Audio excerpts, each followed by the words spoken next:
This session is, so we have 2 hours, and roughly we'll split the 2 hours in 2 parts. So we have a few presentations. You see them, the list of presentations on the slide, so I'm not going to read that. Presentations will last about 15 minutes each. We might take 1 or 2 clarification questions after each presentation, but then we'll reserve sort of more time for a collective discussion in the second part of the session. Before we get to the talks, I will introduce a little bit the rationale for this session, and sort of give an overview, a very quick overview of this idea of deconstruction in community economies.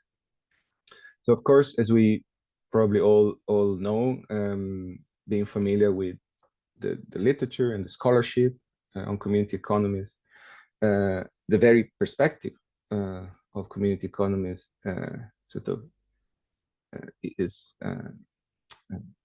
aims at deconstructing, the perspective of a capitalism as the all-encompassing and monolithic system that sort of dominates our economic and social lives.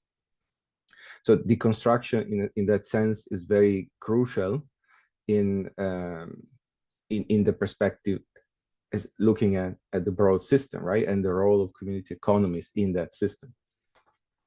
However, when we look at the empirical research on concrete community economies, we often see that there's an emphasis on the construction of alternative arrangements. This might go under very different terms, from prefiguration to community economies to alternative economies and so forth, post-growth economies and so forth.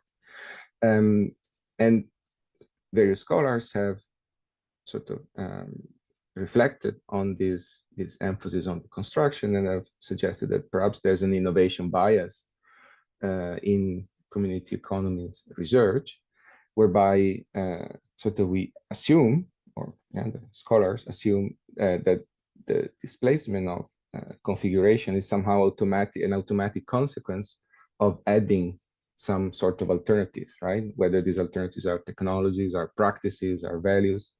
The idea that somehow that innovating, whatever that means in the concrete context, automatically displaces the let's say the unsustainable technologies, practices, values, etc. And also this emphasis on constructing alternatives may imply that novelty is intrinsically useful, right? And somehow it de-emphasizes and perhaps implies that we lose sight of the relations and the practices that are already in place and in the present, and perhaps were in place in the past. The forms of solidarity, trust, respect, cooperation that may inform the construction of alternatives, perhaps through renewal and reassemblage of what exists, rather than on the creation of the construction of something totally novel. Other scholars have suggested that there might also be an affirmationist bias. So rather than realizing an alternative to capitalism, the community economies might in fact reproduce its affirmative logic, so the imperative of self-valorization, this idea that you need to do, and in that sense of constructing and then building alternatives. And some scholars like Pellizzoni have suggested that actually the emancipatory nature of alternatives should reside in disengagement and withdrawal from capitalism, more than in the affirmation of alternative arrangements.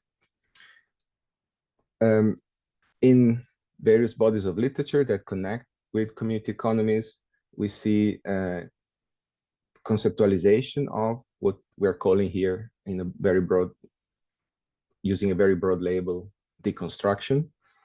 So for example, scholars like David Graeber, Anna Maria Dinerstein have used the notion of refusal, particular refusal as a conscious rejection of well, undesirable arrangements, again, being the level of practices, social relations, values, worldviews, power relations, but that the idea that there's conscious rejection of what is undesirable and it's sort of blocking the system from change is actually a generative force for creating those alternatives, right? So they've emphasized also the generative role of deconstruction. Other scholars have used other terms, more like, for example, breaking out, which bit in contrast to the idea of breaking in, right, and scaling alternatives. At the same time, these notions of refusal or breaking out seem to fall short when we actually look again at the empirical reality of many community economies. This is, I'm sorry, a long quote, but I I like it a lot because it's from a paper about alternative food networks and the change that happens when households, individuals shift from a conventional food network to an alternative food network. And what the authors here suggest is that construction of an alternative food network really is intertwined with some different forms of deconstruction that I would suggest go beyond the refusal, but really imply, for example, the detachment from certain networks and attachments, the deconstruction of the coherence that existed between different spheres of daily life, the breaking down of rules and patterns of relations, and also very sort of, if you want, materially, right, the abandonment of certain artifacts for others. So, and I'm not going into the detail of this table, but we can think very easily, I'm sure, about many instances of different forms of grassroots organizing, community economies, where different forms of deconstruction, right, from the physical deconstruction of spaces that enables, for example, urban agriculture, to the inner sort of deconstruction of inner mental models and affective relations that liberate people, that enable different types of relations with humans and non-humans, and so forth, right?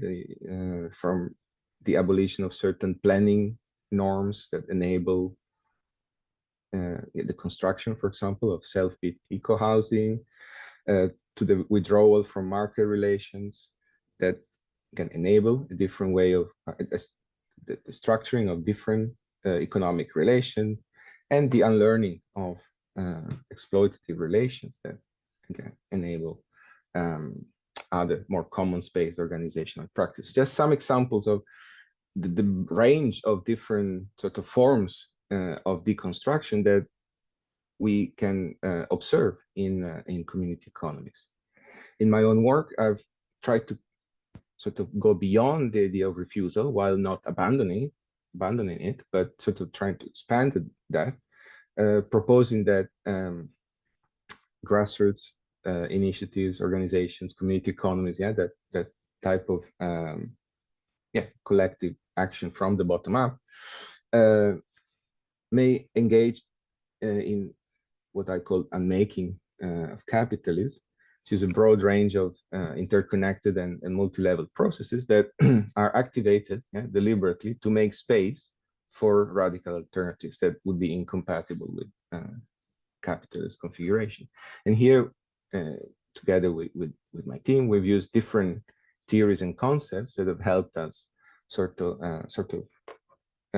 go beyond the idea of refusal per se, and also appreciate and trying to capture essentially also conceptually the diversity of forms and processes of deconstruction when we look at these grassroots collectives.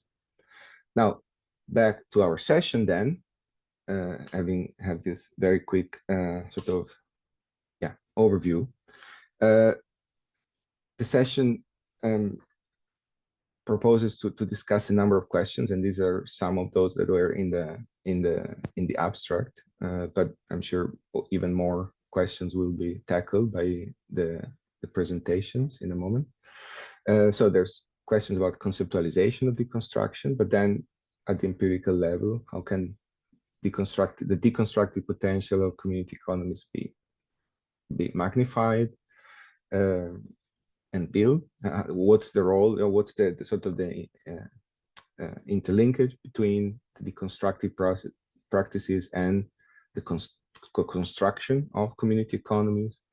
And how prominent does deconstruction need to be, actually, right? I made a case that it does play a role, and of course we have some evidence there, but perhaps it's not always so the level of prominence, yeah, and the role played in the construction and the formation of community economies might vary, and there's something perhaps to learn from that, and which are sort of the spatial configurations, the structures, the relations that might be more amenable to producing this type of deconstruction work. This is all from my side, and as an introduction to the section, so I'll stop sharing my screen, and I would like to invite Sabrina to share her screen. So Sabrina Chakori from there you go, from the, oops, your screen appeared for a second, and then, yes. Can you see my presentation? Yes, we can see it, yes. Okay, Not, cool. yes, now it's full screen as well. Perfect. So Sabrina, yeah, I leave the floor to you. You're based at the University of Sydney, and you're also the initiator of the Brisbane 2 library. So we'll hear more from you. Thanks a lot. Thanks, Giuseppe. Yeah, I'm coming to you today with my double hat as a researcher and a practitioner. And I usually use these lenses to explore food system transitions, but this time I looked at deconstruction, reflecting back on my practice through the tool library.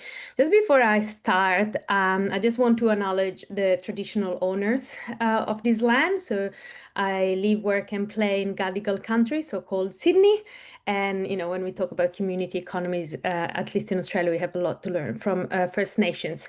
And in order to acknowledge First Nation people, I just thought of gifting and sharing with you this poem that I invite you to read. It's called Lady Mungo Speaks by Janine Lian. And, talk about deconstruction and colonization and all of that. This poem is really powerful.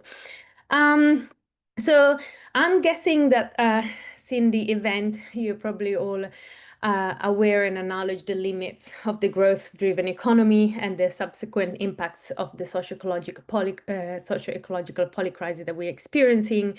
So I might not go into details in here, but basically we live in a society that continues to privilege economic growth over socio-ecological well-being, and that comes with cost in terms of energy resource use, life satisfaction in many economies is decreasing. And then for those who still wants to advocate that, a growth-driven economy or profit-driven economy would indeed tackle poverty, well, more and more reports from the UN as well as scientific studies show that that is not true. So I'm happy to go into detail if anyone has questions about this, but otherwise I might skip.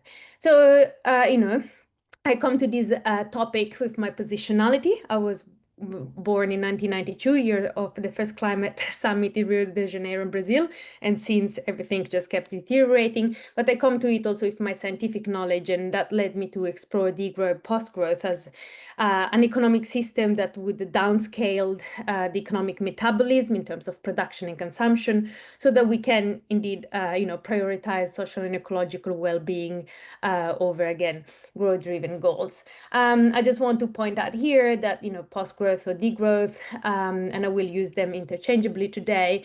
It's a planned contraction that includes equity and justice elements, and in particular, it emphasizes, the need to downscale of overgrown, high-income countries. And we can see that there's more and more literature, academic books, papers, but also in some outlets. I just put there some screenshot of, CNN, World Economic Forum are starting to engage with these ideas. And coming to the realization that we need to change the economic system, it can be overwhelming. How do we change the macroeconomic system? So obviously that probably was a barrier to me. And at the same time, I knew that individual choices were insufficient. And that's what led me in 2017 to found the Brisbane 2 Library. So the Brisbane 2 Library can be considered a post-growth enterprise. And I just took this table from a recent publication of ours.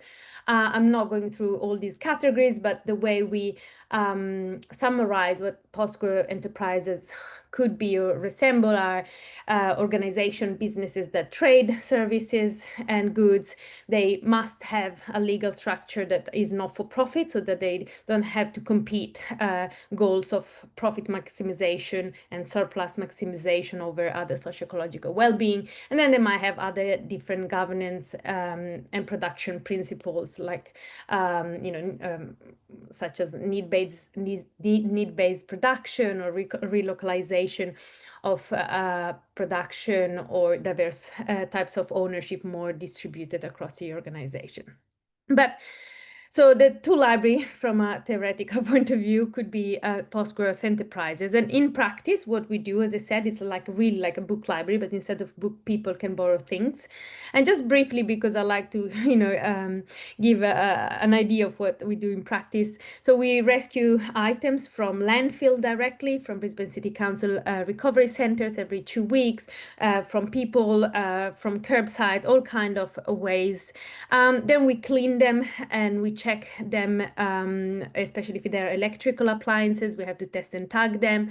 Then our amazing community of volunteers take photos and catalog them, such as you would do for an inventory.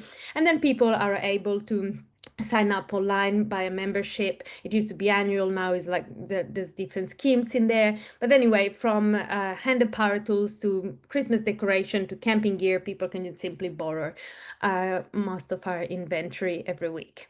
And yeah, here just a few pictures that people, from, as I said, hand tool to kayaks. People don't have to stock these items in their places, so they don't need bigger houses to stock underutilized items, and they can just access them through our organization. There's all kind of usage.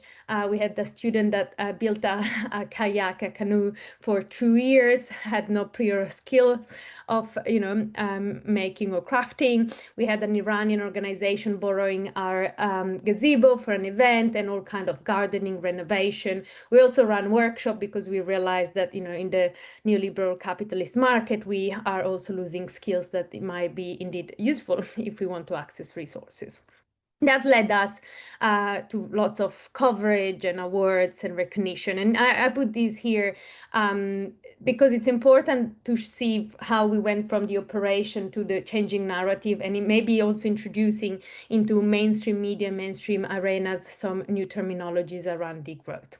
And as Giuseppe said, there's a bias on innovation. We often analyze niches, or what I like to call shadow networks, which can be considered networks that work as incubators of new practices. In this case, the 2 Library could be a shadow network, a niche of degrowth. And in my other research, I studied post-growth food enterprises. And again, the alternative already exists, and they're doing an amazing work. Yet, they're like, barriers, systemic barriers to this kind of organization in amplifying or replicating their impact and their work. And so that's led me to look at the other curve, these red ones, which I call exnovation, and some literature calls it exnovation, which is basically the deliberate and planned process of phasing out, removing, replacing unsustainable and undesirable elements that can be simple products or business models, policies, narrative, or again, entire socioeconomic systems. And this is a adapted image, and happy to discuss it, but basically, yeah, and that's how my research looking at deconstruction.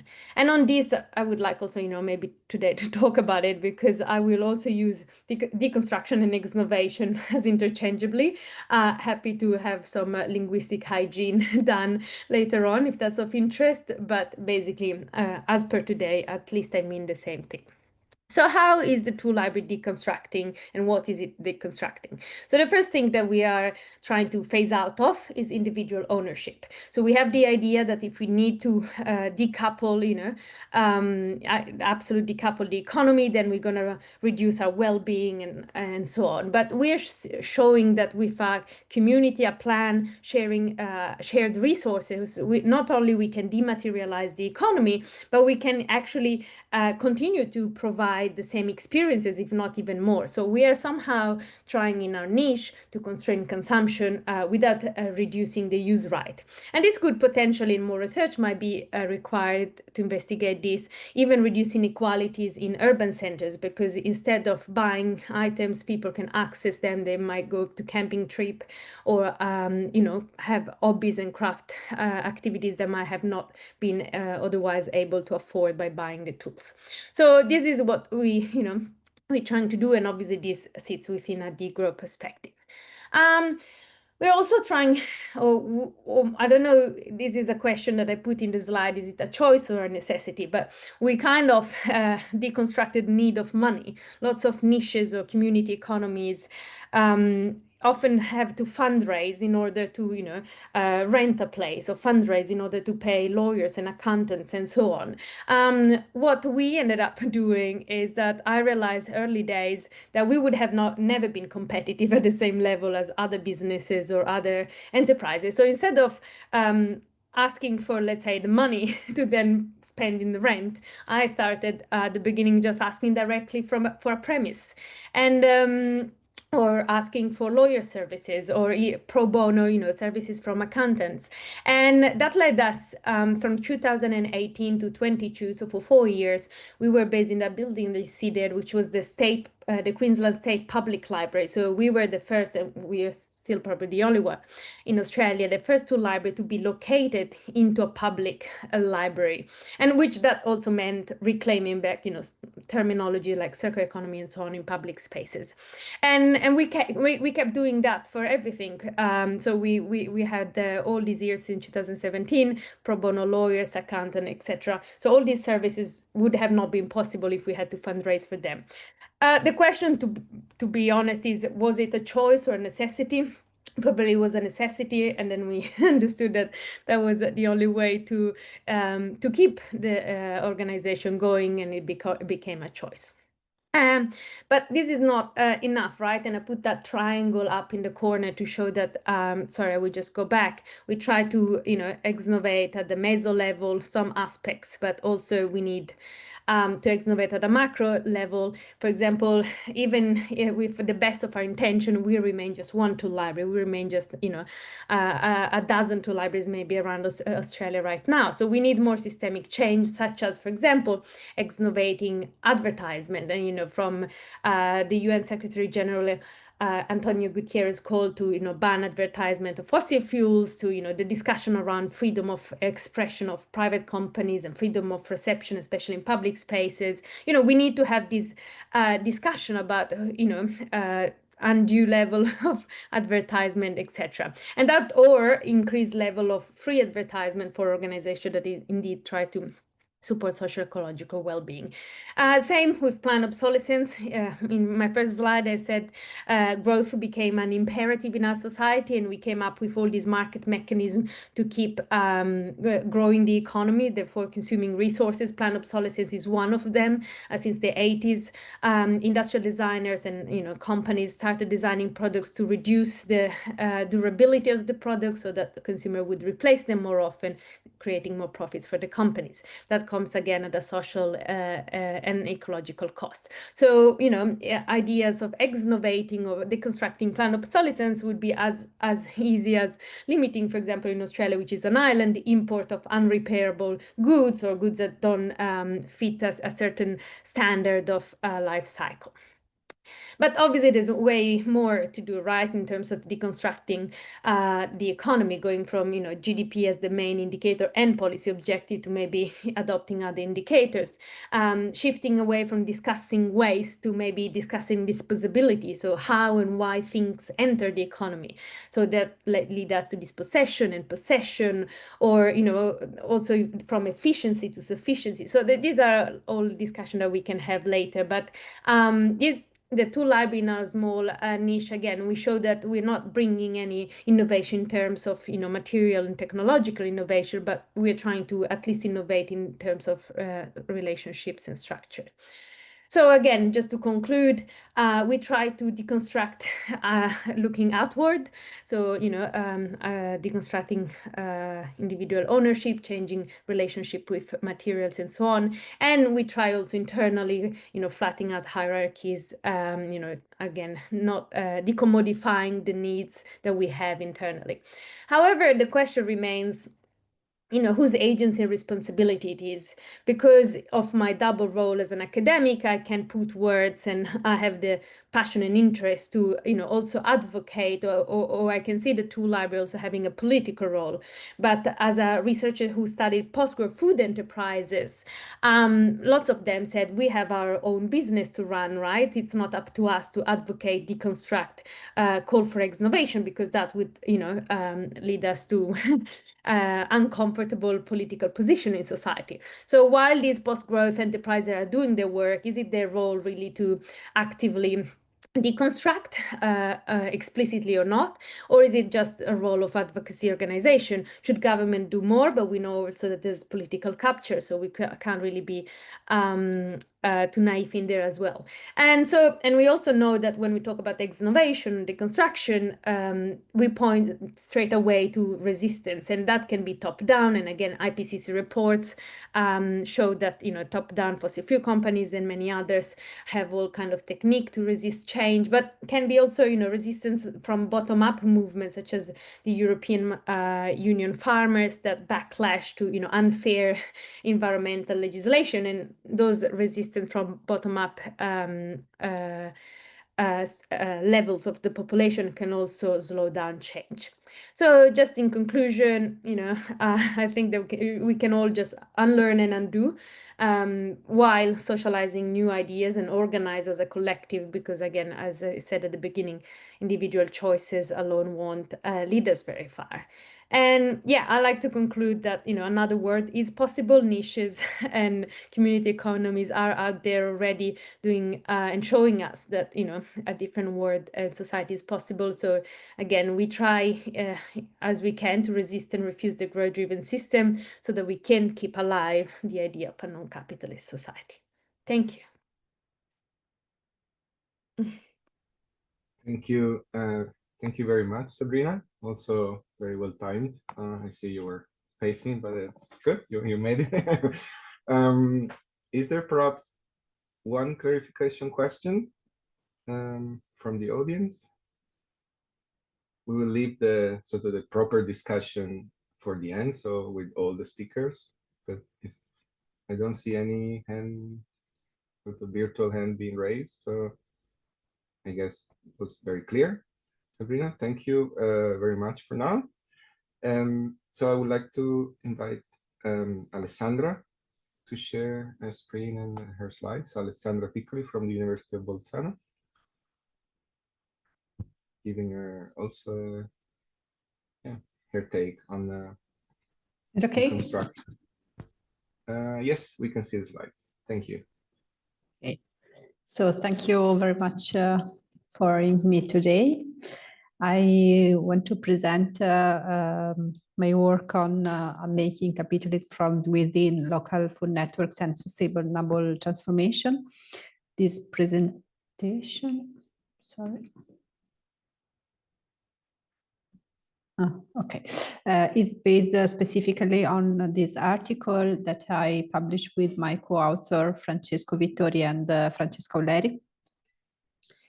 And the purpose of this research and the research question are related to explore how local food networks challenge capitalist structure with a focus on 2 case studies. One is a community-supported agriculture initiative settled in Trentino Alto Adige in the north of Italy.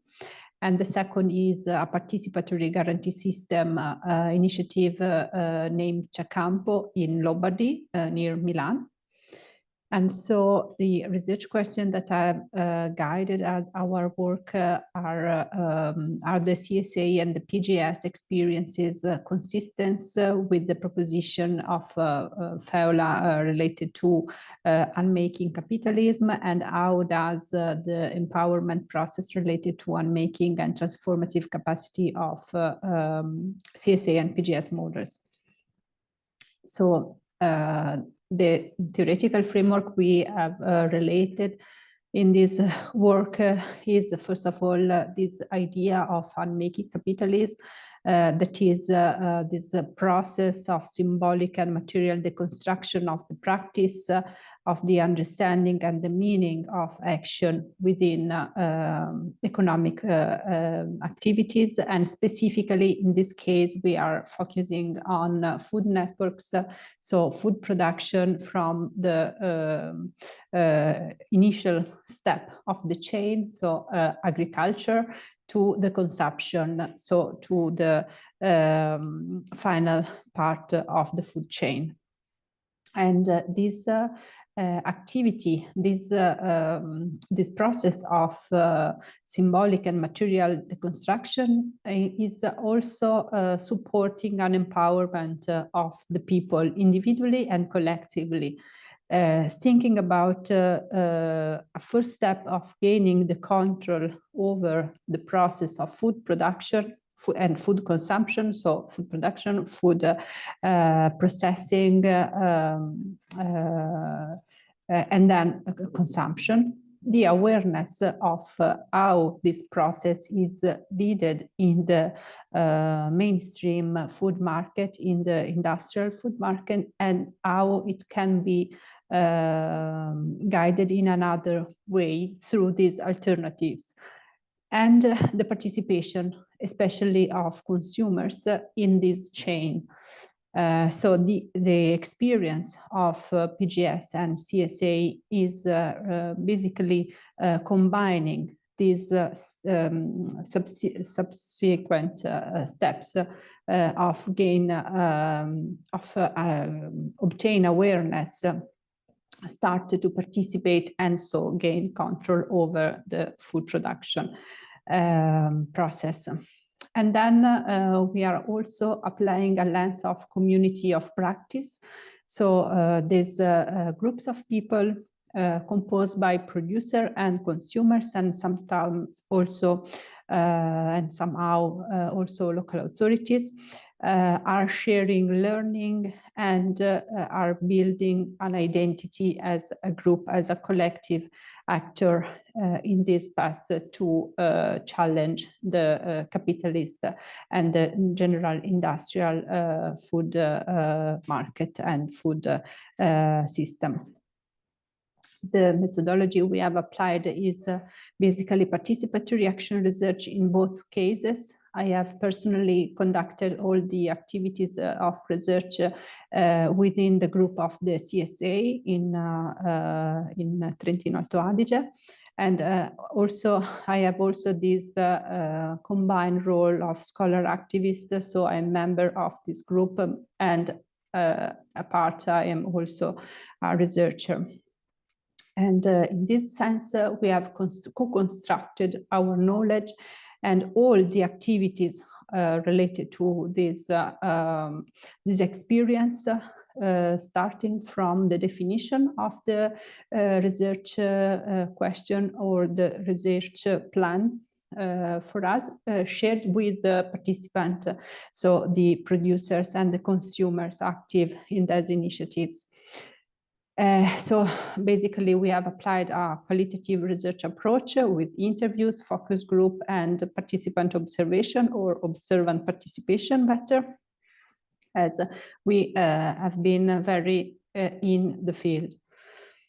The first case we have considered is and compared between them is this participatory guarantee system initiative in Milan.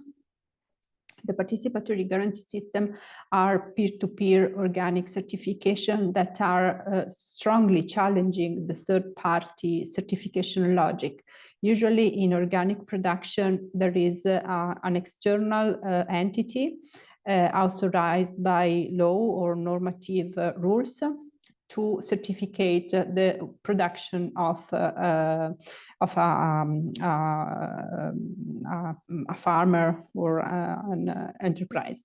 While during the participatory guarantee system, it is made up, the indicators, the values, and whatever it's required to be accomplished by producer is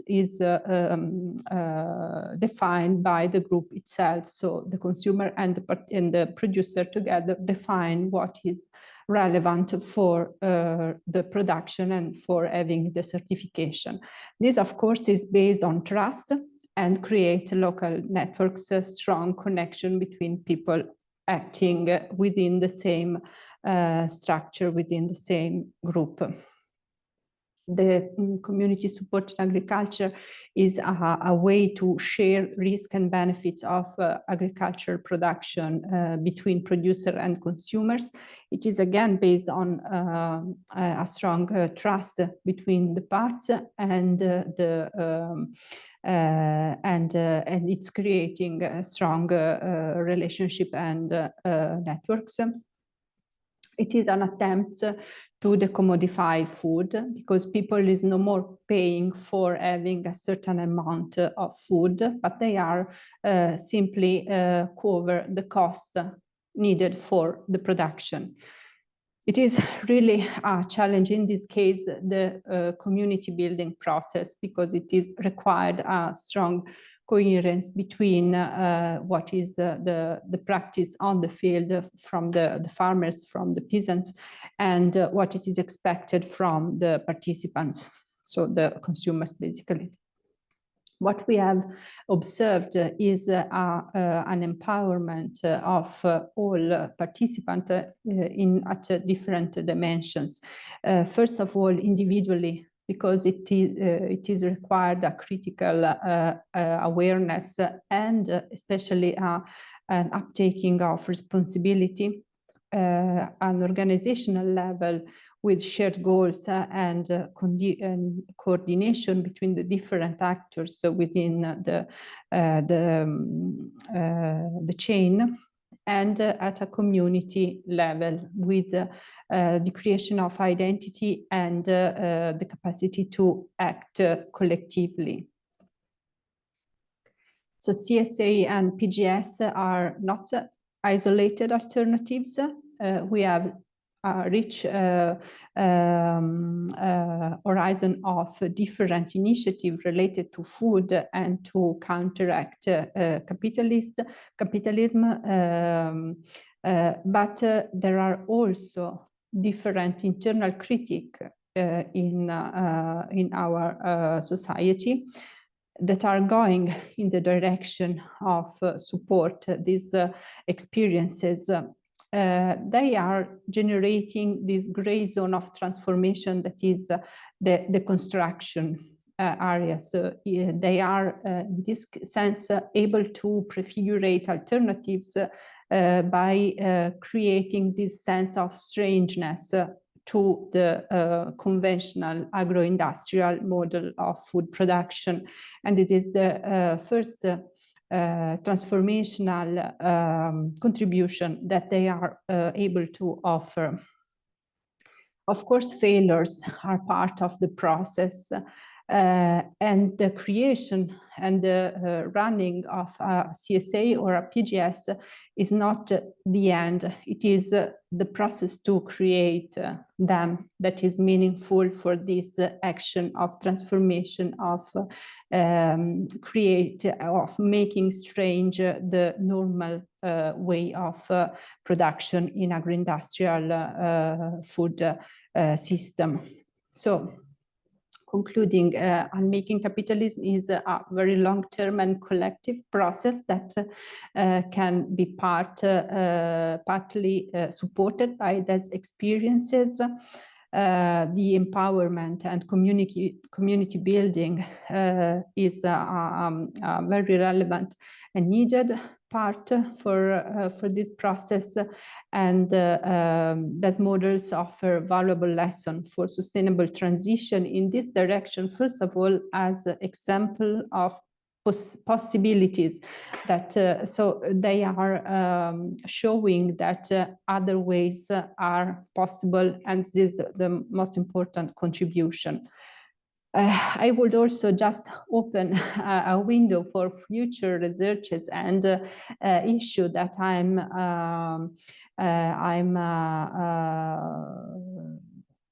thinking about.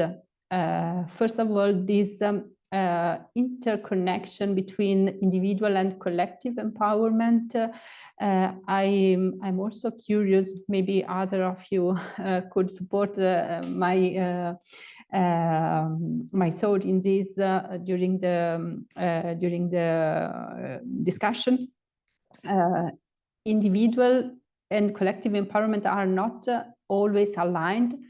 I have some experience of a strong collective empowerment that has left apart someone. So also in our very open and welcome environment, social environment, in these experiences, someone can be left apart. So we can have marginalized people also within our very inclusive networks. And so I would like to deal with this aspect. Scaling or prefigurating is what I have mentioned previously. So the value of these experiences is only in their capacity to challenge the system, or just to show that other things are possible, other ways could be possible. And then another thing I have also explored in an article with Giuseppe is voluntary work and paid jobs. So this interaction between the paid people within those experiences and the voluntary. And also this exploitation and self-exploitation, both of volunteers and paid workers within CSA, community supported agriculture, PGS, food co-ops, and all other experiences of social economy and shared economy initiatives. So with these essential references, I want to thank you for your attention, and maybe after other presentation, I would really appreciate discussion with you. Yes, thank you very much, Alessandra. Thank you. Also nice that you, as well as Sabrina, also launched some questions for the discussion, so I'm taking note for later. Is there perhaps a clarification question for Alessandra? Again, do raise your virtual hand if so. I don't see any. In which case, Gerald, I leave the floor to you. Thanks.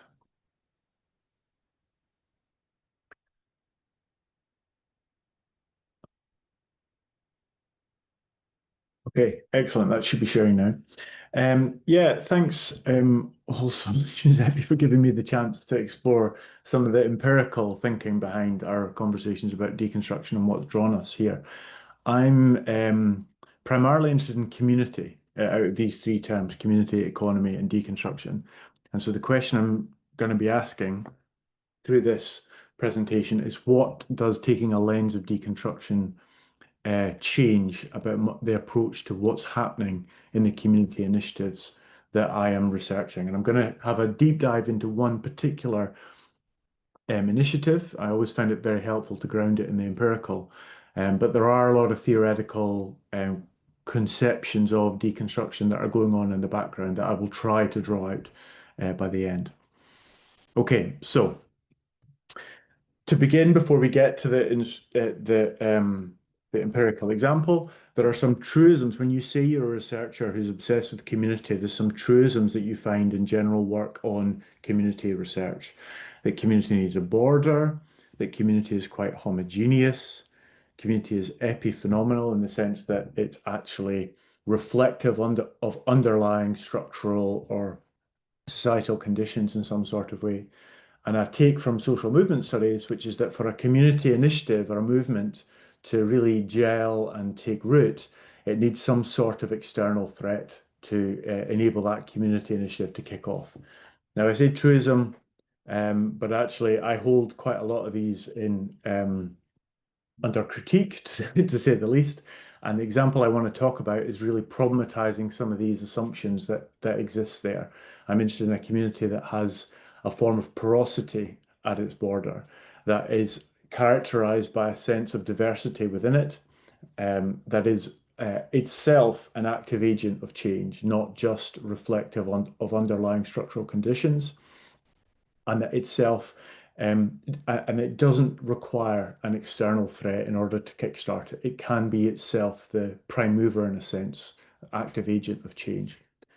Now, I know that given the audience that we have here in Ljubljana, that won't be all that an unusual a take to give to you, but in wider context, that is still a message, I think, that needs to be delivered about community and what community is and can do in these contexts. And I'm really guided by the words of a Scottish community organizer, nearly a century old now, who said that the only thing that builds community is a common demanding task. And this for me is, in particular the example I will talk about, is quite a well-worn phrase, not my own, very much just pickpocketed that, adopted it wholesale, but that's something I really helps me and guides me through this example. Okay, so to the example, and as a geographer, here's a map. This is a map taken a couple of days ago from OpenStreetMap. So this is how it reflects the current state of affairs. But I'm going back a number of years here to talk about a process that began not when I was researching on the ground, but I've pieced back together through looking at local newspapers, through oral histories, and of interviewing retrospectively a lot of the key players who were involved in this. And the key area, so what we're looking at here is a map of Portobello, which is on the outskirts of Edinburgh, the capital city of Scotland. It's quite a nice place now. And if you look down the promenade at the beach, if you were to go there on a summer's day, you can find a nice ice cream, you can find a nice coffee shop. But Portobello is a little bit more diverse than that. It has quite a vibrant high street. I hope you can see my cursor on the screen running down, this yellow line running down through the centre. But there are also some areas with social housing and quite far from the stereotype of a middle-class Edinburgh suburb. The area I want to talk about today is this triangle here between the ring roads, which goes around Edinburgh and leads into Portobello High Street, so bordered by Portobello High Street, Fishwives Causeway and Sir Harry Lauder Road. And this was, as you can see in the picture, this used to be a huge coal-fired power station. As you can see from the map, it is no longer. It was decommissioned in the 80s. But this coal-fired power station was a source of quite a lot of civic pride for the people of Portobello and for the long-term residents. Obviously, coal itself has quite a different meaning now. But this was a coal-fired power station that, as you can see in the picture right next to it, was an open-air swimming pool. And a lot of the surplus heat from the power station was diverted into this open-air swimming pool to warm the water. And so there was a community resource here for the people. For nearly 100 years, this power station ran and was an active part of what it meant to be a resident in Portobello. There was a gap between the rest of the city of Edinburgh and Portobello, fields, which you can sort of see in the picture here. And so this was a distinct sense of place, which was attested to by the fact that the town crest of Portobello was placed quite prominently on the coal-fired power station as you were coming in to into Portobello. And what has happened to this crest since the coal-fired power station was decommissioned is a key part of the identity politics, I think, around what's going on with this story. So the story is that in this particular area, the power station was decommissioned and knocked down, and you have quite a unique site in the sense that Edinburgh has grown. It is joined together to intensive purposes with Portobello, and you have quite a large brownfield inner city site that you can do something with. It's not greenbelt land. And the proposal was made that this would be turned into a superstore, a big supermarket. And as you can maybe see from the map, if I put it up again, this is very close to the high street itself, which had quite a traditional independent traders, a butcher, there was an ironmonger, some of which are still there today. And this really catalyzed a movement against the superstore. People did not want the superstore together. And so this here you can date to say that this is the foundation of this particular community initiative and this community movement. And this is where I think I'm interested in questioning what's the role of deconstruction here, of being founded against this particular new development of this proposed supermarket. And here are some extracts from the local paper that have talked about this. Kicked off with a local meeting in the town hall, 300 people attended, and it seems to be quite a diverse array of allies that have come together. There's a number of different organizations. A housing association was quite involved in the protest.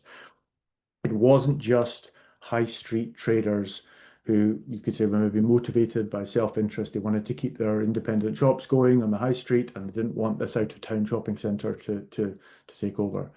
Quite often mentioned was the fact that this town crest, which was on the coal-fired power station, would be replaced by a bright light of a supermarket and a big car park that would be placed there on the entrance to Portobello. So the campaign gets going, and over the process of a few years, really develops into quite a, I would say, strong civic sense of, you could see posters on the high street shops that we are against the proposal of this particular supermarket. The supermarket that made the planning permission application was never actually revealed, although people informally would tell me it was Tesco. It was never actually formally revealed who the supermarket was. And they would then, but this is an organization that's maybe used to this type of or is not to be fazed by in the face of local opposition to pushing through such a planning process. And so the group themselves really had to find a way to get funds. And so here's, for example, one of the events that they put on was a burn supper, raising some funds in order to request the city council to then go back to the developer for them to do more work in terms of their application. So these were things like transport impact plans. A key part of the process of as this was going through the planning regulations was around the number of cars that would be coming off a roundabout on the ring road into this site. And it really got quite bogged down is the wrong phrase, but involved in the detail of this particular planning application. And the people who were involved in this were maybe not the most had a lot of learning to do to get with this process. And so there was an enrollment of this particular group. Rather than just coming together to protest against something, they had to actually actively get quite involved in the political and the judicial processes that involved challenging a proposal for planning such as this big supermarket. Okay. So what did they produce? What kind of community is here at this particular point at which they have reached the point that the planning for the supermarket was rejected? So this is the kind of pivot point in my story. Planning was rejected. And what we have is this group called the CAT, Campaign Against the Superstore. They had succeeded. There was a very strong sense of togetherness, which was forged through actually engaging in this common task that they were involved in, but also a lot of the supplementary activities that they did to raise funds, like, for example, the Burns Night, that had also solidified a social glue within the group, a form of togetherness there. And this was an active, can-do, quite political group because they'd been engaged in a lot of the planning processes that we'd gone through. But they succeeded. The supermarket was not going to get its planning permission. You still had this brownfield site on the outside, but there was no further natural next step. So what do you do now? And the group itself ceased to exist, the CATS, the campaign against the superstore. But from the ashes of that, some of the main people involved, although not all, crucially, said, well, we can be a community for something. And quite consciously, quite purposively, they said, we can be a community movement that can actually achieve positive things rather than just be against things that we don't want in our local neighborhood. And so this group started taking some of the main themes that had been developed through the CAT, so against a kind of clone town mentality, protecting local traders, very much focused on local economic almost autonomy within your local neighborhood, and started branching out towards other areas of active interest. So they started with this particular bag. This is one of the key people who was involved in the process. They created this little bag here, the Porty Shopper, to show that your local pride and shopping in the local shops. And then they used this as a pivot and quite consciously used this as a pivot to then broaden out towards more environmental aims and objectives. Those weren't really there at the start, even though that there's a legacy of this, and me as a researcher can maybe read into, okay, coal-fired power stations or something, but that wasn't really there in the group. And it's also at this point that I come in as a researcher. So the evidence that I'm drawing on here becomes less historical folks narratives or oral histories and more of an active participation in the group at this particular point. And so they pivoted from, like I said, this local high street economic autonomy through the medium of food, really, broadening out. And you can see sequentially some of the key areas of intervention that they went through, eventually ending up in energy.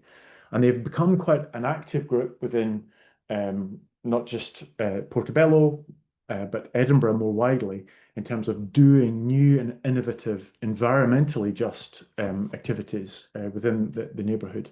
But it all started from this campaign against a proposed supermarket. And here's a recent example. You maybe see the very attentive amongst you will notice that the letter heading has changed. We're now up to date. This is the latest issue, or a year or so ago's issue of the Portobello Reporter, the local newspaper, where they have got the green light to buy an old church building that was on the high street, and they're going to do they've got various plans to do things with this in a community orientated way, youth projects. This is not an organisation now that has a couple of paid members of staff, and they're quite successful and need to apply for grants from both the state but also the municipality, and there's independent funders as well that are involved. But crucially, my eyes were really drawn because in the picture, the headline article on this particular issue, there's the same Porty Shopper bag.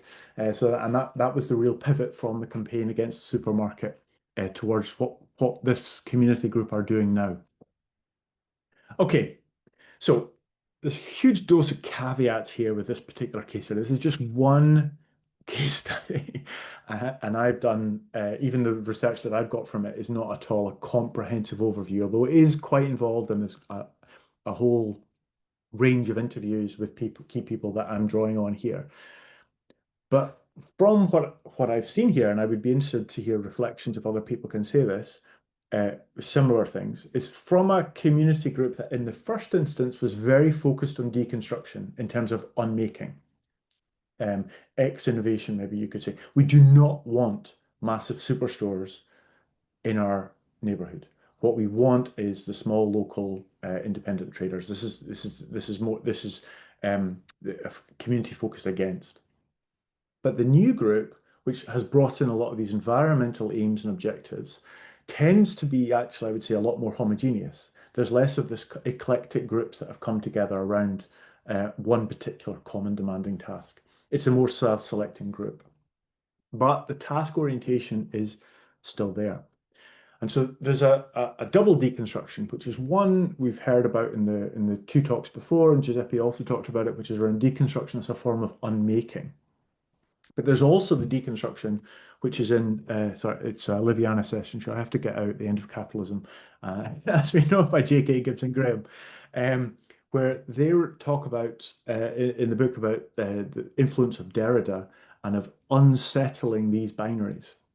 There did end up being a supermarket that was built on that site. It was an Aldi that's there now if you were to go there, but it's a much smaller site. There's a whole range of different things that went on that, that were built on that quite big site, including local housing, much more affordable housing than certainly some of those seafront properties. And so there's an unsettling of this binary between no to supermarkets and only a return back to a more romanticized vision of what the high street was. There can be a kind of I want to say middle ground, but that's not the right phrase. But there can be a move away from the binary there. Okay, so that's the end of my presentation, and I'm really interested in how this will react and relate to the other ones in the discussion going forward. Thank you very much, Gerald. Yeah, see the claps, virtual claps. Again, if there's any clarification question for Gerald, immediate, more small questions, please let me know. Make yourself visible. Seems not. And then we have the final talk before we really open up the discussion. And yeah, all of you have been launching sort of open questions, very nice.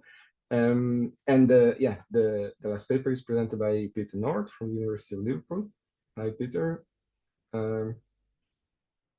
Please, if you have slides, please share your screen.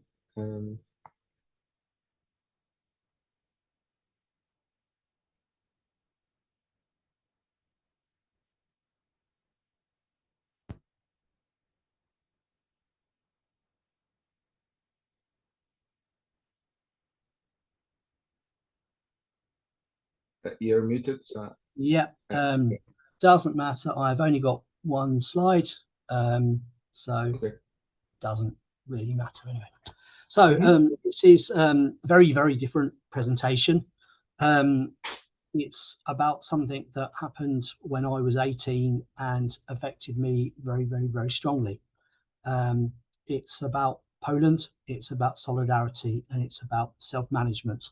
And this speaks to the interest of diverse economies thinking in worker-owned cooperatives and self-management.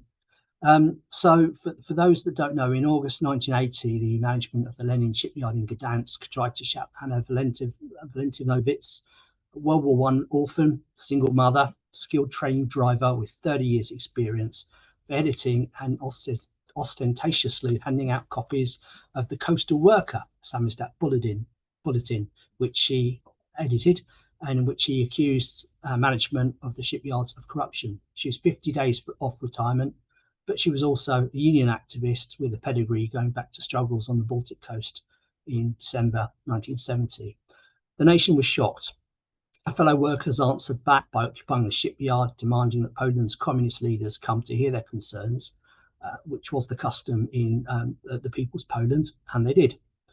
In discussions broadcast over the shipyard radio, imagine discussions in a British capitalist factory between management, broadcast over the radio, recorded on cassettes and distributed across Poland, the workers demanded a free trade union. The communists eventually, if reluctantly, had no choice but to agree, and this was the first time this had happened in the Iron Curtain.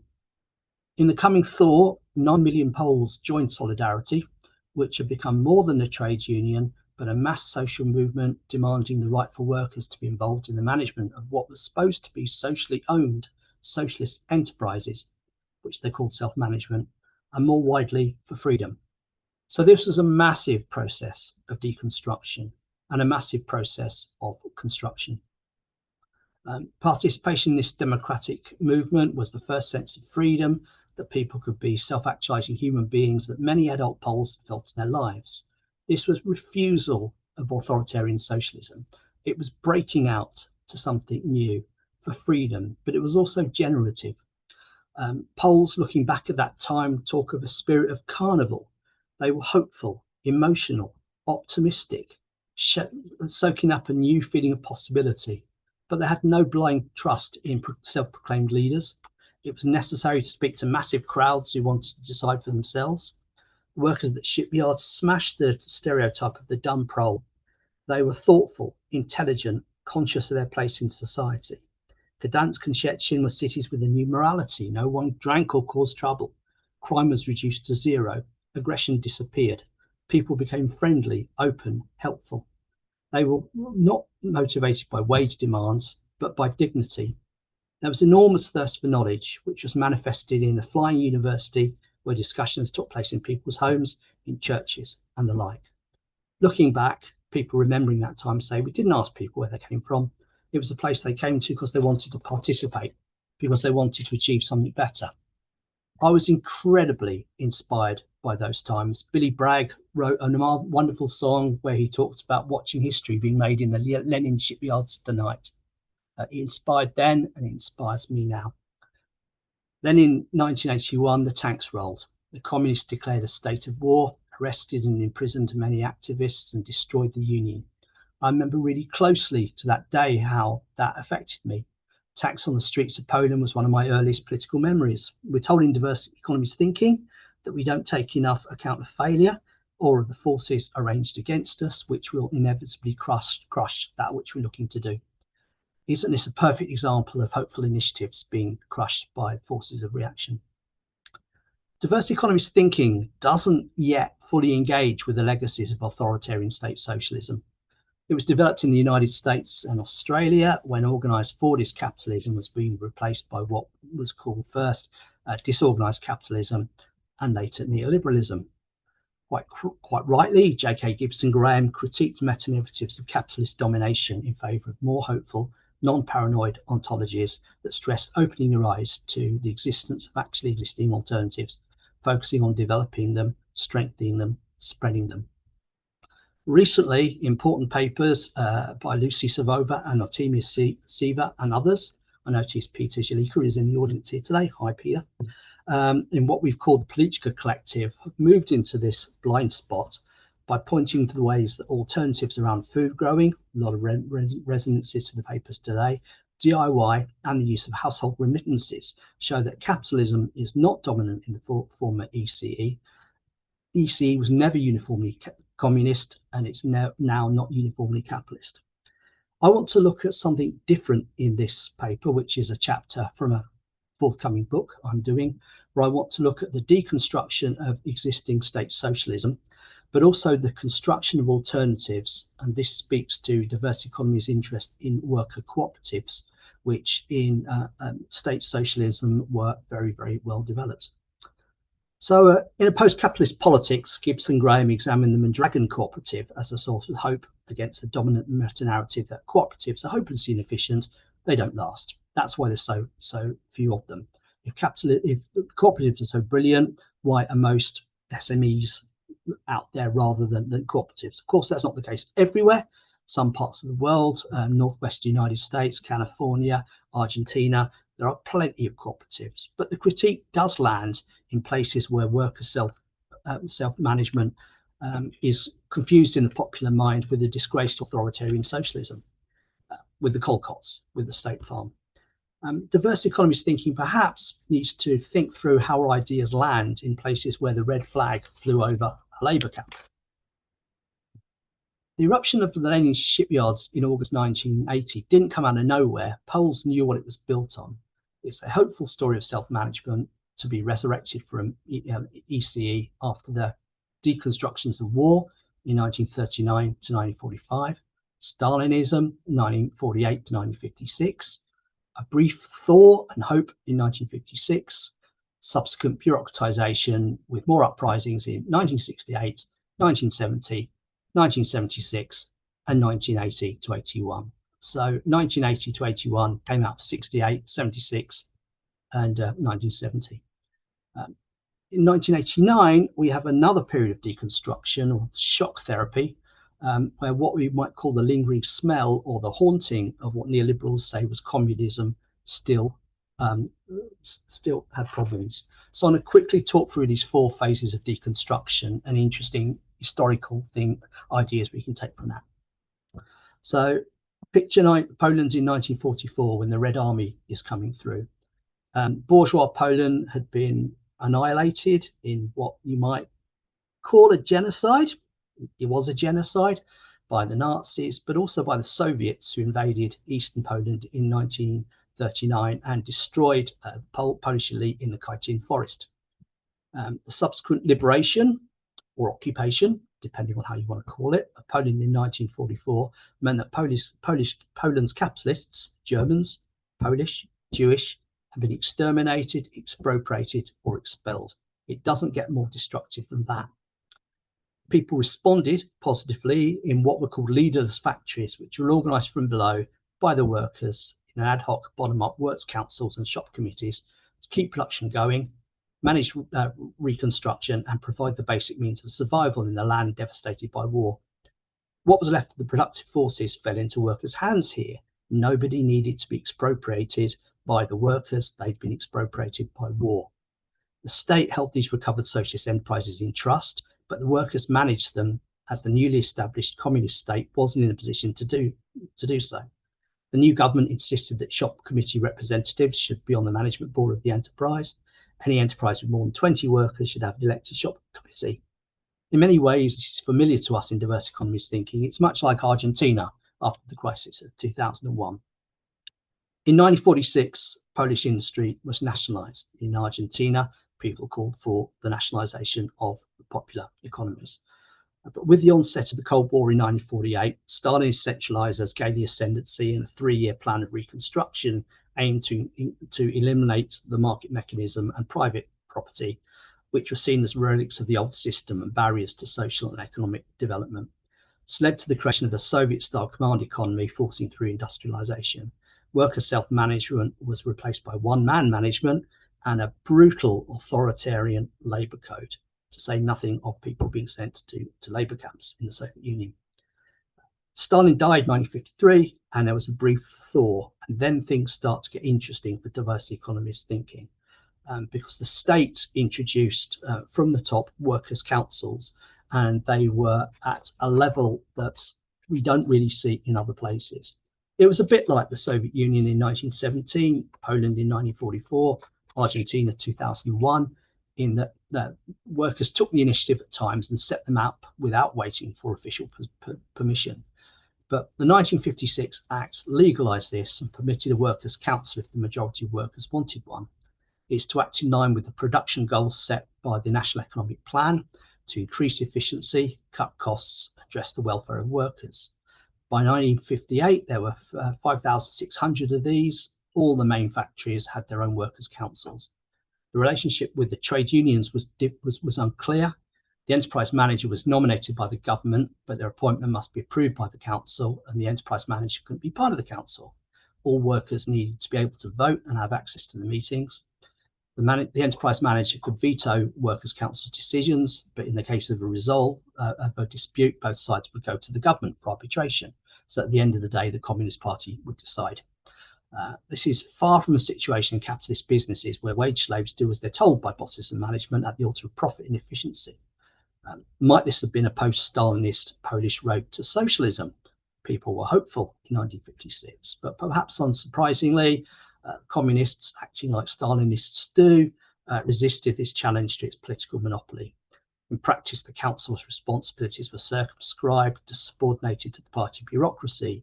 Too many representatives of the youth wing would be coming along. Too many representatives of veterans would be coming along. Communist Party power patchniks diluting what workers see. The councils couldn't get involved in what the factory produced. The communists told them that. How or where it sold its products. The communists told them all that. This was all managed by the state and set by targets and quotas to meet the plan.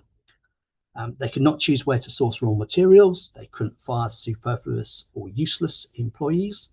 choose what to produce, prices or wages. So eventually their sideline became managing things like that the plant produced independently in the evenings, part-time, selling off old equipment, or deciding what to be done with the plant fund set up to motivate workers to work more efficiently. And this is what Anna Valentinovits argued against, that she said the managers were stealing this money. Should this money be dispersed to workers in individual bonuses, invested in the plant, investing in housing, investing in community, in social or welfare facilities? So these were really important discussions about what should be done with profit that go way beyond anything going on in a capitalist business. But again, the communists were dominating this, and at best all of the workers' councils could do would be offer suggestions for improved productivity. Authoritarian legacies persisted from pre-war Poland, from the Nazi occupation, and from the Stalinist disciplinary code. Ethnographic studies at the time say that Polish workers did not take the arguments that they were running things remotely seriously. They'd been burnt by the experiences of 1956, 1968, and 1970, and 1976. So when the solidarity eruption came along, many rank and file workers were very understandably interested in solidarity just being a trade union, sticking up for working people. I found in discussions with socialists in Liverpool that many socialists are skeptical about self-management under capitalism and about worker-owned cooperatives, thinking that they will always be disciplined into capitalism. So Poles there were very, very cynical about it, but others disagreed. In 1981, Solidarity produced the thesis for self-management, published by a network of factory organisations called the Network, composed of about 90 state-owned enterprises and 17 major industrial plants. They argued for what they called collective companies or social enterprises, which would continue to be state-owned, but they would be managed by a workers' council and have a large degree of independence from the control of the regime and from economic planning. This could have been a way to revitalise Polish state socialism, and there was a lot of support from this from reformists in the Communist Party who were sympathetic to or even members of Solidarity.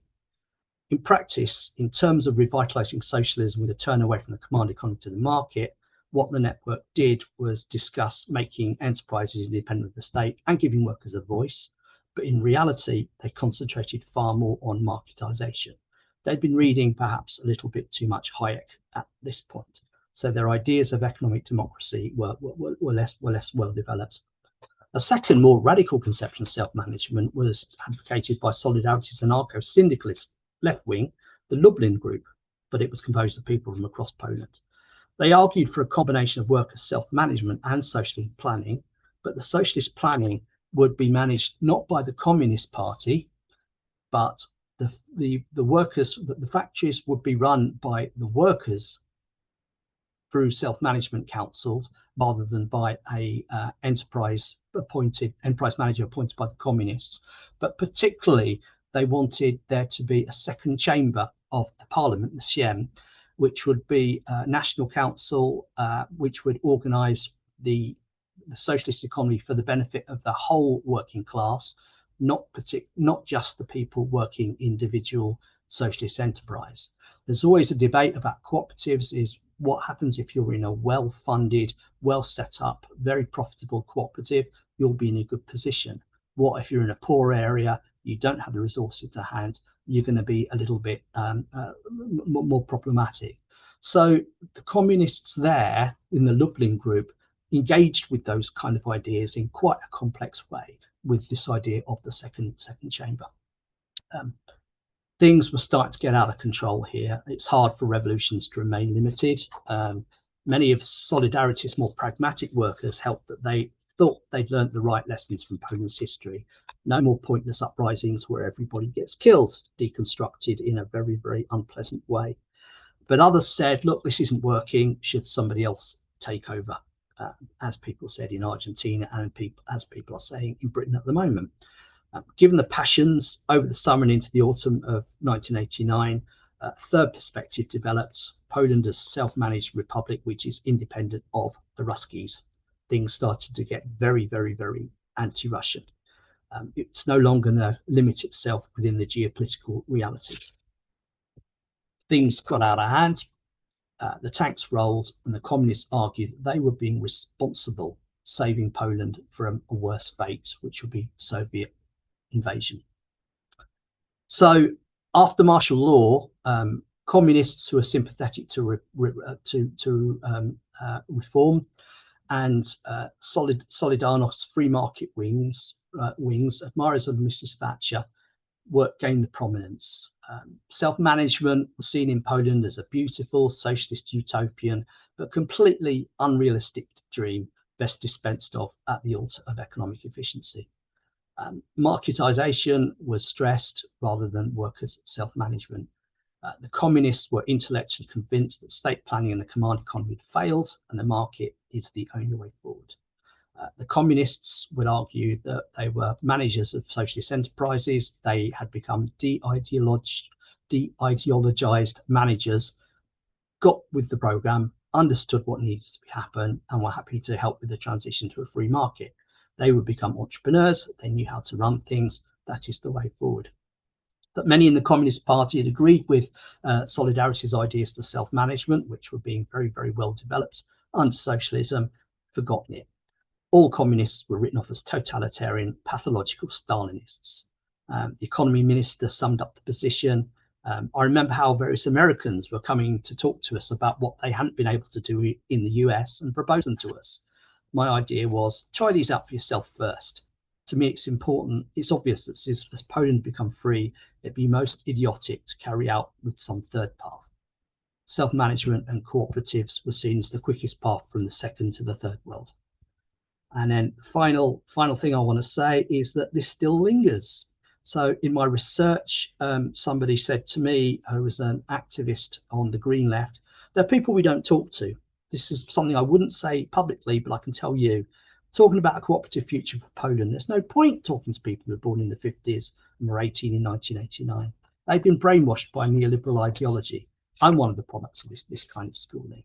All they tell you is you've got to think of yourself, focus only on yourself. So to a socialist corporation, cooperative Poland was killed by communists turned neoliberals. Things are changing in the liberal cities, where there are things of what Marcelo Vieta calls new cooperatives set up by younger Poles, particularly around food, but the communist past does still linger.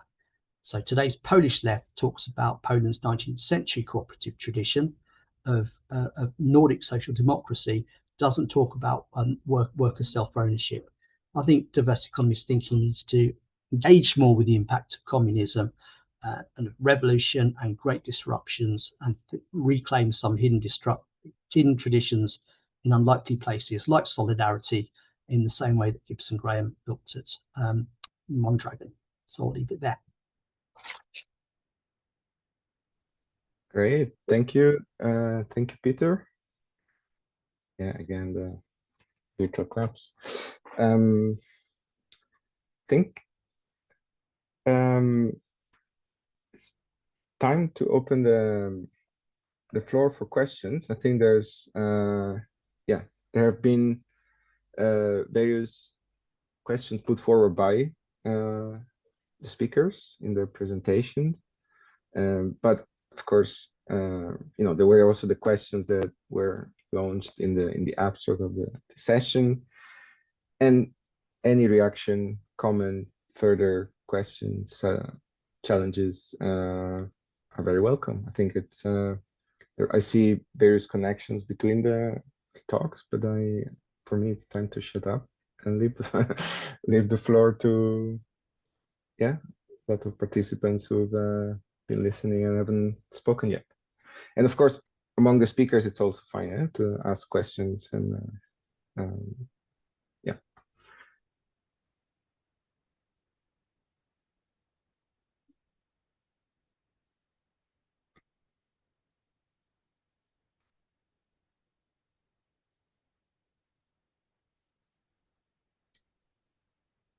right, 2 hands. Gerald? I think Alessandra, you had your hand up first, so I don't know if you want to jump in straight away.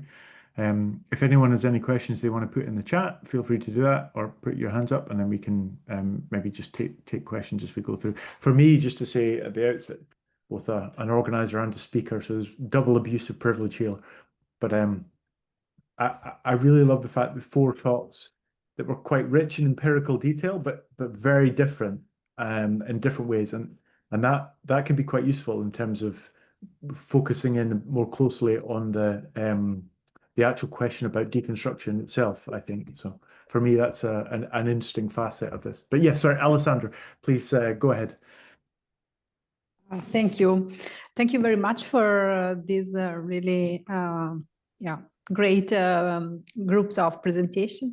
I've been very inspired by Sabrina's presentation, the first presentation, also because I'm also activist in food cooperatives that has just launched a tool library.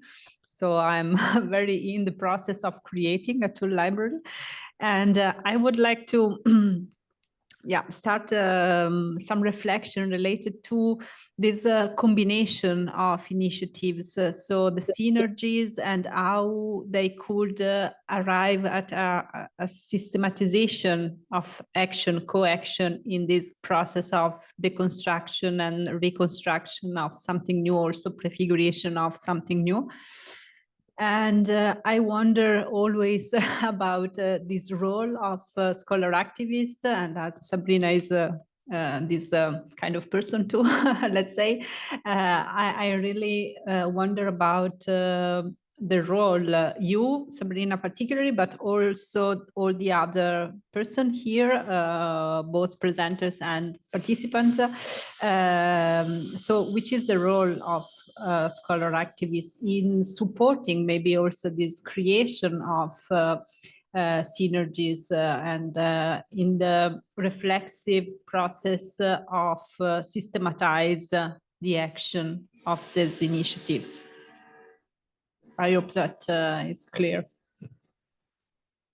So it is an open question, first of all to Sabrina, but then I really would like to have some insights also for the other people. Thank you. Sabrina, do you want to take up that? Sure. Thank you, Alessandra, and happy to chat about the practicality of 2 libraries in a second stage.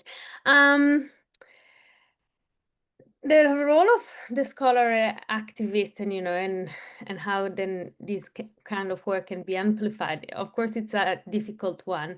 Let's say that personally, I've always done the practice without realizing that what I was doing. So I was always, analyzing as a researcher food systems without looking inward in what I was doing. However, I mean, I can see obviously advantages of combining these 2, right? One thing that worries me and that I kept thinking about, and maybe I'm responding with another question to your question, is I was at the Ecological Economics and Degrowth Conference in Oslo in June this year, and there was a speaker, and apology, I can't remember the name, which was actually raising the point that, as scholars, we study these deconstruction activities and strategies, right? But in doing so, aren't we also revealing a little bit the tools of deconstruction to, to the status quo, or the enemy, to put it simple, So, and with that comes responsibility as researcher, right? Because obviously we want to study and explore, and so that, as you might have indicated in your question, to amplify this kind of work, right? But at the same time, especially with a deconstruction perspective, are we unraveling and putting too much out there to actually then slow down deconstruction itself? I don't know. So I might leave it there because I don't have personally response to it, and I've been thinking about it since June. Yeah, thanks for that. I think there's an interesting, for me, there's an interesting thinking through the ways in which deconstruction is mentioned in the Gibson Graham book, especially the end of capitalism, where their use of deconstruction is not against a named clear enemy, whether it's a supermarket in my case or not, but it's actually a radical openness to some other situation that is not yet realized or appreciated, that there's a sort of openness to a real openness to the future in that more theoretical use of deconstruction, which I think exists alongside the being against a named alternative, a named existing set of affairs that one is against. And I think there's both of those are at the same point, which for me really speaks to what you've just said, Sabrina. I don't want to shut off any other responses that people are thinking of coming up with. Does anyone else have anything they want to respond to Alessandra's initial point? There was a sort of two phases to that question, one directly to Sabrina and then the rest more openly, but I don't see any initial takers. Pete, you had your hand up and you put a question in the chat. I don't know if you want to, oh, sorry, Alessandra, please, if you want to respond, please do. Because it's not just a response, it's not exactly a response, but yes, I'm really also considering this aspect, especially because some initiatives are really borderline, somehow openly illegal because they are grounded in anarchism, and so they are really fighting against the system. It is not just create space for, it is really violent, somehow, some way, violent deconstruction. So this is for sure an issue. And yeah, of course, in this case, I'm not going to present anything, but really, yeah, I share this point. Thanks. So Pete, yeah, you had your hand up and a question in the chat. I don't know if they're the same intervention or whether, but if you would like to pose your question to the floor. Yeah, it is. I mean, this doesn't come out of my presentation, which was very different from the others, but it does come out of a new project that I'm just starting over in the UK over the next 5 years, called the Just Centre for Just Sustainable Transitions, and I'm working with fellow CERN member Helen Holmes about developing social and solidarity economy initiatives. And it sort of struck me, I don't know Portobello, but it did sound very similar to places I know in, say, Totnes or Bristol. I don't know Brisbane. I have no idea what Brisbane's like, but you had a lot of resources in your library there. When I lived in New Zealand, everybody was saying, yeah, you do need to have ingenuity, a bit of number 9 wire, and with access to all this kit, you can do things yourself.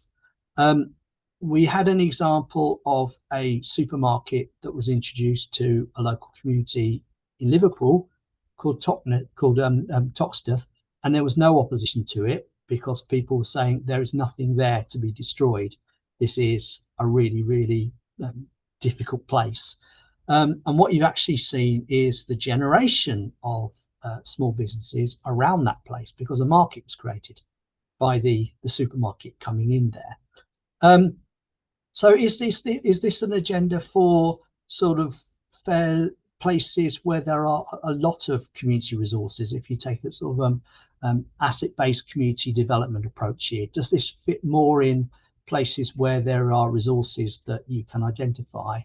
And what about places that struggle with resources, and perhaps resources coming in might actually be helpful? Yeah, so a question about the privileged nature of some of these initiatives, I guess that's my kind of gloss on your question. And is that something that we can pose? Is that we can say that some initiatives or some places can afford to be more antagonistic, can afford to be more deconstructive in orientation? Yeah, I will invite Sabrina again to respond about the tool library rather than talk about supermarkets in Portugal some more. I wouldn't say that we come from a place of abundance and privilege. You know, if nothing else, our survival, it's, you know, a resistance per se. And this is clear, you know, beyond the tools that is what, you know, probably if we go into any waste facility in Europe, we might find exactly the same things, if not more. But for example, for us and many other, you know, artistic groups, etc., finding access to the land, access to the space where to operate where to exist from. It's probably the biggest constraint. So as I said, we managed to be inside the State Library of Queensland, which it took us a while, and then we had the external shocks like the floods and so on, and then we were about to close down because we just could not find in the entirety of Brisbane, which is 2.5 million people city, a place to operate from. And at the end, we ended up finding this other warehouse, also government leased, and this time we're paying rent. So one, if it's coming from a place of privilege, is it then really deconstructing? I'm not sure. Because then maybe it's not deconstructing enough, or maybe you are still using the means that privilege gives you to deconstruct something else. I'm not sure. Thanks. If there's no other questions that are coming in, I had a note that I would quite appreciate some further reflections on from Alessandra. You talked about, towards the end of your talk, about the role of scaling against prefiguration. And I was really thinking a lot when you were talking through that about how, to what extent these things are in opposition to one another, and also about the role of deconstruction within them. I mean, I suppose scaling and deconstruction don't really fit together. Prefiguration also, in a way, doesn't tend to fit with deconstruction in the sense that it's building a positive, in a philosophical sense, a positive alternative rather than trying to unmake or innovate. So, Alessandra, I would appreciate a little bit more. Those are where my thoughts are coming from on that thing that you mentioned, and I appreciate maybe you want to respond to that, but also about the role that deconstruction plays within scaling and prefiguration. Yeah, this is an open issue for me, and I'm really diving into these concepts and the idea of scaling, in my understanding, is the aim to replicate or, well, maybe scale deep. Scale deep is a different aspect, but both scale up, scale out, and so on is really in the tension. I mean, the meaning. Often the alternative food networks, there's alternatives in food system, are understood as alternative to the system with the aim to replace or to grow enough to become a majority, to go out the niche and so on. This is a discourse that I think it is quite diffuse in the literature related to food networks. While prefiguration has not this aim. So in my understanding, there is somehow an opposition between those two ideas because the prefiguration has not the aim to create something that is fully viable. It is not a blueprint. It is not something that we are going to apply widely all over the food chain, but can simply show that something can be modified within the chain. So this is the tension I see between those two ideas of scaling and prefigurating. I don't know if it is this the question. Thank you. Yeah, no, it is the question. Thank you. Sabrina, you have your hand up. Yes, I actually have a question for you, Jerry. My understanding is with the example of the supermarket, right? That there was a common objective, which you mentioned, a common demanding task. And then, the community united around that idea, around that goal to achieve something. But my question is how, or if you have other example where that common demanding task doesn't exist yet, because I feel it's almost easier, when there's a shared interest or shared goal to, unite around that. Well, I feel the inertia of parts of the system we can't change is building that. And just briefly, in the case of the tool library, I started it maybe with my academic view of, moving towards degrowth. But most people that join the two libraries as volunteers or members never even heard about that. So they all join for different reasons, and not really conflicting, but not, we don't have that, or we didn't have, at least at the beginning, that common demanding task. So I wonder if you could just expand on how to create that when it's not there already. Yeah, I mean, I suppose I don't have a direct answer to it in the sense that I'm still thinking through this. I think what I was really, and still I'm very interested in, is about the repurposing of the social solidarity, the repurposing of the togetherness.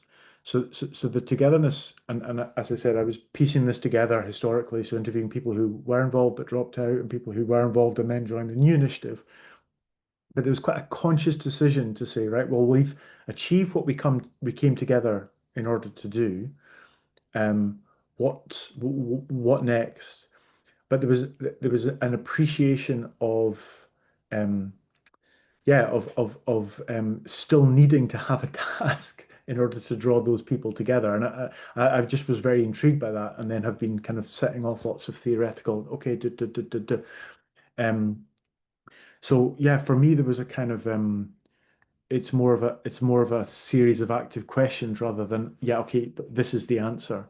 And I think there's something intriguing there, because part of community is when things are unquestioned or latent, that they're kind of tacitly, there's a social togetherness that's there in the background. But this was quite a conscious decision, quite a conscious move. And that seems to be counter to some of the, actual real life functioning of how community works. And we can think about this in our own lives. So for me, there was a sort of tension there that I've not yet fully resolved. I don't know if that answers your question, because I think I don't have the direct answer in terms of this is what common demanding task means there. But I find it a helpful guide to thinking through what exactly happened, piecing together this narrative within the group. We have a question from Ella in the chat, which I've not read because I was chatting there. Ella, do you want to say Jerry? Screen? Oh, Gerald, sorry. yes, Giuseppe. I also seen the question, but I just wanted to add to this point before we move to another question, because in my understanding, in the case you presented, now in connection to Sabrina's question, isn't that the case that element of, let's say, refusal of the supermarket and resistance to the supermarket created the bonds that enabled people to find that common task, right? So it's almost like it created a social space that didn't exist, right? Or that was more loose, was more, where the bonds were. So that's how I mean, not knowing anything else than about the case than what you presented, but that's how I would read it. And in that sense, it's I think it links to some of that literature that I mentioned at the very beginning. So this idea that while rejecting certain, it can be in this, let's say the supermarket, where it can be a certain relation, certain ways of doing, right? Implicitly you are affirming something else, and that something else it's latent, right? But those people were reaffirming a different type of belonging, different relations, and because they engaged in those activities, they built those relations, they strengthened them, right? And then I remember another case which I haven't studied, but which was in a presentation, Gerald, in the workshop that we participated in about prefiguration, but Hurricane Katrina, people coming together in response to the emergency, right? And actually also engaging in what here we would call a community economy. So building, actually not only, helping people in extreme need in the emergency, but actually starting to build up alternative structure. But then when the sense of emergency fell, in that case, they split, and actually that sort of inertia was sort of decreased. And but in that case, it split because they had different views of where they wanted to go, right? And I think in your case, Gerald, those who had a different view dropped out, and those who who stayed had a more coherent view of where they wanted to go. And that's probably also another element that adds to the fact. So there's that, the resistance gives you the impetus, right? So you build those relations, but then, yeah, if there has to be some level of homogeneity in terms of where you want to go as a collective, right? And that's, you know, I'm blabbing it, but it's just a reaction to that. So, yeah, thank you. I don't know if you want to respond, Sabrina, or Yeah, and then sorry, I'm gonna go to the next comment. It's something I grapple with because we've been running the tool library for like almost 8 years now, 9, and I have to study more this and probably more systematically from a research point of view. But you know, I see it as a degrow initiative that aims to deconstruct. But I think that we're having some rebound effects where we're actually contributing more to growth now. So, for example, lots of people are borrowing our items because it just makes sense to borrow. It's, you know, cost effective and so on. But they like are buying houses, renovating them and selling them within a few months, right? Well, for example, us volunteers who maybe don't even own a house. So we're being excluded from the market by our own actions. And so there's like these, so are we actually fostering more growth, self-excluding ourselves and putting, so yeah. And again, that's why the common demanding task is at which point do you dissipate the thing because there's not a common task, or at which point do you keep going to show that an alternate, and we have to bring people with us, right? So when do you decide to remain a niche? And yeah, I don't know. yeah, lots of questions. Ella, can I turn to your point now? Do you want to pose your question to the proverb, to the metaphorical floor, or? Yeah, I mean, sorry, if I cut out, my internet's not being very good, so feel free to mute me if I just become completely incoherent. But it just kind of struck me that I think in the economies research, we spend a lot of time looking at, I guess, how things that are being rebuilt are very specific to context. And I think in all of the presentations, I think the deconstruction that was happening was also very context dependent. And you know, the example that Sabrina was giving is kind of a project which is trying to sort of institutionalize that deconstruction and make it kind of ongoing practice. Whereas Jerry, your example is more about this kind of moment of deconstruction that happens and then what comes out of it. And so I just think it's kind of useful for community economies maybe to pay attention to that. And as Pete's example showed, like that's very, very different in different places, and the kind of vacuum that this moment where the rules are kind of suspended, what fills it, you know, is still shaped by some of these factors. So it wasn't really a question, but I just thought it was interesting how each of those presentations are very different in that what deconstruction meant and how it happened and what followed. Yeah, I think that kind of context dependency is so strong. And I mean, one of the just to abuse my chair's privilege, one of the things that was so important about getting quite a diverse array of people on board with the anti-supermarket protest was a lot of the folk memories that existed of particularly this open air swimming pool. Older people would remember being there as a child, the fact that the town crest, which distinguished them from the rest of the city, that was a really important symbolism for the people, and saying, no, this is a site that really matters. It wasn't just, for example, that Pete talked about another supermarket development in Liverpool, which I don't know much about. And I thought in Pete's talk, to a different end, did a really good job of taking us through those specific contextual factors that without those things would have worked out differently. I mean, it's history matters, I suppose you could say. It's a basic point, but yes, I am totally on board with saying that. Yeah, I'm not sure what lessons can then be drawn from that, because this is a very particular set of circumstances. Yeah. I suppose we're what, 7 minutes from wrapping up. I don't see any other questions or hands up.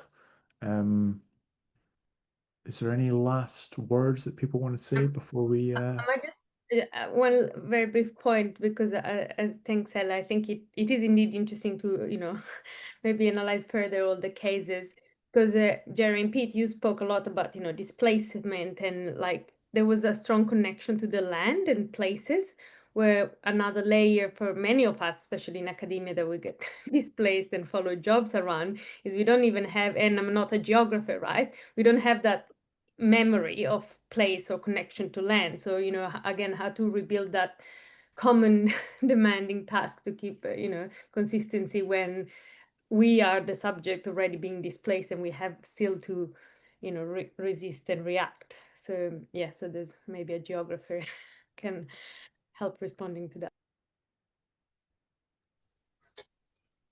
That goes to me, it links to the question that Alessandro asked at the beginning of the Q&A about the role of activist researchers, and how, because that's something I experienced as the difficulty, because I moved and many of us move around, that embeddedness in place, I think is quite crucial to do the scholar activists that would be supportive of community economies. And I know, Alessandro, you have strong embeddedness in your area, and your where you are, Trentino. But yeah, for others, it's not the case, right? So it's I think it's quite a condition, a necessary condition. I should also say I think there are other ways to also do research that is supportive of these grassroots initiatives, but I think the scholar activism requires a level of stability also, as Sabrina said, on the on the researcher side, which is not always, yeah, it's not always a given. Yeah.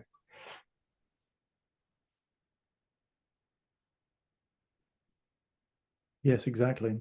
And there's multiple preconditions that allow you to even I mean, I find that I'm speaking to you here from Luxembourg, which has 3 official languages, none of which is my native one. And although I would have a epistemological commitment to that type of research, it's very hard to do that. And that's just at the level of languages. There's so many other levels of prior experience and privilege one needs in order just to enter in as a fair participant with research subjects. And I mean, other people have written about this far more eloquently than me, but yes, absolutely.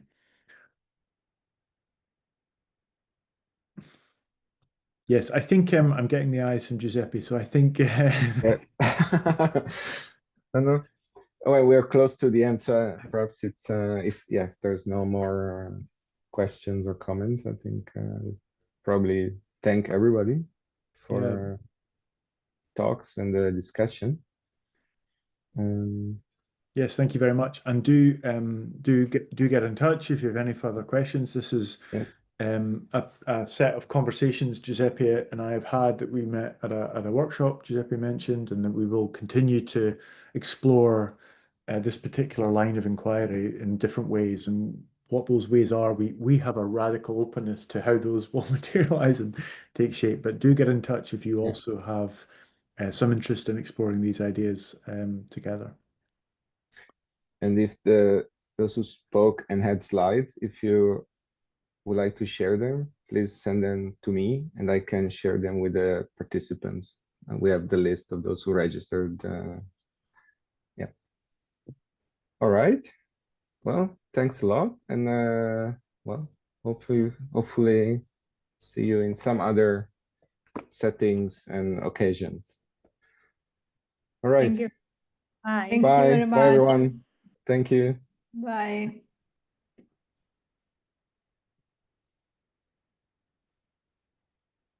And then there were 2. And there were 2, yes. Okay, thank you for doing that. I think maybe there was a little bit of I didn't want to just talk over you, but nor did I want to leave you with the hosting at the end. So, but I think we managed that bit quite well. Yeah, it's fine. It was my great fear is always that there's someone who has a burning question but feels talked over or not able. But I feel like everyone had enough chance. No, I think there was, yeah, there were chances to intervene. Great, Yeah. thank you very much. And Thank you. there was a worry at one point that we would have not enough presentations, but I think that was okay. So yeah. So it's okay. I think would have been nice to have more questions from participants. I was hoping. I mean, I recognize several of the names there, but anyway, that's how it goes. yeah, was it Sabrina? There was a guy. Do you remember at the Oslo workshop? Yeah. She, Simon Batterbury. So they co-authored that chapter. Yes. Right. Yeah. But he was present on that occasion. Yeah. And as I said, Sabrina will be in Europe. She's Swiss, and she will be in Europe in January. So in case we want to invite her, she already let me know that she will be here. She would be happy to. Mm-hmm. And she brings this double role, which is very nice. So. No, I think her presentation was really good. I mean, it was a really, I mean, there were all different styles of presentations for everyone, but there was a really nice balance between empirical detail and making links to relevant literature. I thought she did a great job. Yeah. All right. You should have had an email today about the booking the travel to the workshop. Oh, I haven't. If it's not come in, I will follow up on. I just saw I was CC'd in on some emails to. What's the name? Let me just. The person. Her name. Sorry, I'm just pulling up the emails. Her name is Suzanne Rummel. No, I'm just checking the spam. But I have a lot of invitations to join editorial boards of journal, very dubious journals. But no, I didn't get any email. I don't know why. Well, I will follow up with that then. Yeah. Because I see that Jenny. Ask you what are the next steps? Yeah. Yeah, so I see that Jenny, for example, and Ria, I've been CC'd in on those emails, but it's funny that you are not there. Anyway, okay, so I will email that. Okay, but that's the to do for me, right? No. I mean, I will send her a reminder to send to you. Yeah, sure. No, but the to do is for me is to book the travel. So to be in touch with this person when I get the email and to get that sorted. Yes. Okay. Yeah. But as soon as we have that done, then because what I need to know is more clearly how much budget is left, and then we can start thinking about inviting others or whatever. But I will send that email now, actually. And next week I will be in Potsdam, so I will be able to see him. I hope it doesn't take too long because there's two options. You can either book it yourself and request reimbursement or get them to book it. To be honest with you, I would get them to book it because there are quite strict rules around what counts and what doesn't count for the German. But that is probably the option that takes a bit more time, right? I don't know what would take more time. I mean, because I can do it, I can book a train and the hotel in half an hour. Because and then ask for reimbursement. I would be fine with that. For them, I don't know. Anyway, I'm fine either way. Yeah, I'm not. Whatever works best for the whole. Yeah. I will send her the email. I'm tempted to CC you in again, but that could be read as being a bit passive, and I don't want to do that. So I will just send her an email directly, just to say, by the way, did you? Because I did send the original email to you CCing her in, right? Exactly. So I could follow up on that email if you like. Perfect. Yeah, I'll do that. I'll do it right now and say, okay, I'd like to book the train, hotel. What should I do, essentially? And then exactly, yeah. I mean, it doesn't even have to be. She's a really nice person in person, sure. And I don't know why it's taken, because it's like a couple of weeks, but maybe there's been a really big thing that she's been planning or something. I know someone else in that office is off, so there may well be an overloading of work. But once we have that budget, then we can really think, right, this is what we've got to play with. Okay. I did tell, so that's the next stage for that. I will probably wait until my talk next week, but I've got a couple of suggestions for outputs that I will send to you. And then I really want, before the end of November, to give people clear instructions about what we expect in terms of text, and because December is a busy month. So yeah, and also people, I don't know, people's agendas are busy. So if they have to make space for traveling, etc. So yeah. Pete was the only one who got back in touch from the message I sent on CritJog forum. I mean, I know him a little bit already, and he was saying, "Oh, it'd be lovely to go to Potsdam, blah, blah." So, yeah, I don't know. I hadn't. Yeah, it's a nice set of work he's doing in solidarity. It's not originally what I would have had in mind for that, but yeah, I don't know what. Yeah, it's a bit. Yeah, I think potentially there was a better connection. I mean, even the same case could have been presented in a different way, but I think he just read the book chapter. Which, I mean, I understand, because in a way he didn't originally submit to the session. Well, he raised it as a possibility, and then we kind of said, "Look, we need we need a paper. Come on." So yeah, I'm grateful for that. But yes, I agree with you. Yeah. Okay, so we'll be in touch. I will immediately send that email and then follow up on that side. And yeah, and if I get the email, the slides, I can also send an email around. There's also there should be a link on the Liviana website to this recording. I don't know if we'll still be on the recording, actually. Possibly, yes. Yeah. And I'll send the email also to Tom then. Let me do that as well. And Okay. I'll ask him about the recording and mention the fact that, of course, there's a beginning and the end, which are not really the session. So that would be perfect. Okay. Perfect. I'll do that. Right. Well, thanks a lot. And yeah, we'll speak soon. Okay. Cheerio. Perfect. Have a good rest of the day. Good luck for next week for the talk. Thanks. Bye-bye.